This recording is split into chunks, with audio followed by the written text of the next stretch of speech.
Қайырлы күн баршаларыңызға, менің каналыма қош келіпсіздер. Бүгін сіздермен қатыруға арналған жайманың рецептімен бөлісемін. Жайманы қатыру үшін оған қандай зат қосу керек екенін айтатын боламын. Бұл жаймамен манты пісірсеңіздер де, бешбармаққа қолдансаңыздар да, мен сияқты мінекей нан салма істесеңіздер де, ханымға да, штруйдельдерге де бола береді. Менімен бірге жасап көріңіздер, соңына дейін қараңыздар. Қамырды илеу үшін ең алдымен салқын суымыздың үстіне бір ас қасық тұзымызды салып араластырып аламыз. Оның үстіне 3 дана жұмыртқамызды салып араластырып, үстіне 2 ас қасық сұйық майымызды құямыз. Бізге осындай яичный белок қажет болады. Қамырды қатыру үшін осы қажет. Осы яичный белоктан 2 грамм саламыз. Яичный белоктың ешқандай зияны жоқ. Бұл жұмыртқаның ақуызының үгітілген түрі болып саналады. 1 килограмм илектен өткен ұнымыздың үстіне жұмыртқалы массамызды толығымен құйып жібереміз. Араластырып қамыр илейтін боламыз. Бізде қамырымыз қатты шығады. Қолымыздың күшімен бір 5-10 минутта илейтін болсақ, қамырымыз әдемі бірігетін болады. Осы қамырымызды пакетке салып, жарты сағат көлеміне қойып қоятын боламыз. Мінекей қамырымыз жарты сағат тынығып тұрды. Қамырымыз жаңағыдан қарағанда қайта жұмсарған, әдемі болған. Осы қамырымызды қайтадан иілеп, пакетке салып, тағы да жарты сағат көлеміне тынығуға қойып қоямыз. Жарты сағат өткеннен кейін қамырымыз тағы да жұмсарған, әдемі болған. Жаюға енді оңай болады. Қамырымызды 3-ке бөліп аламыз. Әр бөлігі бізде 510 граммнан 15 граммнан шықты жуамен.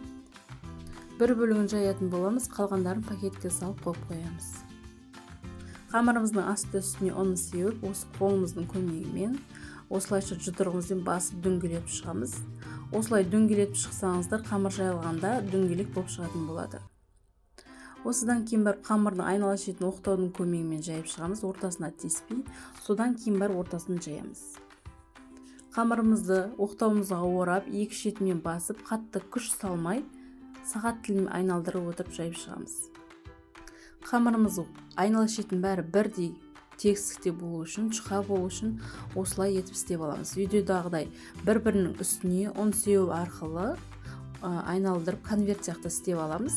Және оқтаудың көмегімен шет жағын жаятын боламыз. Ортасына, яғни бас жағына теспейміз. Қамырымыз осыдан кейін тез жайылатын болады, және айнала шеті, орта жағы барлығы бірдей болады. Мінекей біздің қамырымыз жайылып шықты, осындай жұп-жұқа әдемі болып шықты. Қамырымыздың ұзындығын метрмен өлшеп көргенде 90 см болып шықты. Жаймамыз үлкен болды. Осылай жаймамызды айнала шетін бүктеп алып, бір шетке қойып қоямыз. Мен осындай метражный клеенка қолданамын. Бұл клеенка 2 қабаттан тұрады. Қабаттарын ажыратып алып, бір қабатын осы клеенканы дастархан үстіне төсейміз. Клеенканың көлемі біздің жаймамыздың көлемінен үлкен болу керек. Бір жағы қатты ұзында болып тұрған дұрыс. Үстіне ұн сеуіп, айнала шетін бәріне жағып шығамыз. Оның үстіне жаймамызды әкеп орналастырамыз. Жаймамыздың үстіне ұн себелеп шығатын боламыз. Жұқалап себелеп қолымызбен айнала шетіне тигіземіз. Және клеенкамыздың ұзын жағынан бастап, жаймамызды бүктеп бастаймыз. Осылай видеодағыдай бүктейсіздер.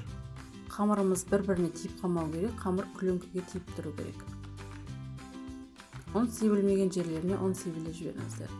Айнала шетін бәріне клеенка шығып тұрған дұрыс, сонда ауа кіріп қаясып қалмайтын болады. Мінекей бізде осындай әдемі жаймаларымыз шықты. Жаймаларымызды морозильникке салып қатыратын боламыз.